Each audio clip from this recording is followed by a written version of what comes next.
Sitten lasitushommaa. Parlax Oyn pojat tuli meille laittaa lasit ja Parlaxiltahan sai koko paketin, eli he hommas lasit, he tuli asentaan ja hoiti koko sen paletin. Olen aivan supertyytyväinen tuohon lopputulokseen ja miten se homma hoitu.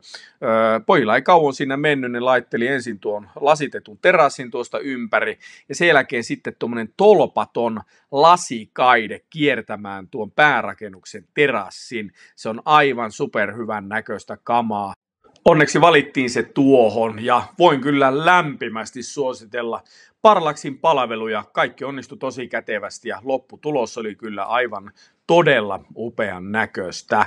Tuo lasi on semmoinen, että se tuon kiven ja puun kanssa se tuo siihen sopivasti semmoista vähän niin kuin modernia yhdessä sitten tuommoisen aika rouhean niin kuin kiven ja muun kanssa. Niin tuo kombinaatio toimii niin kuin minun silmään ainakin todella hyvin ja on hyvän näköistä tuo kaide. Ei voi kuin ihastella.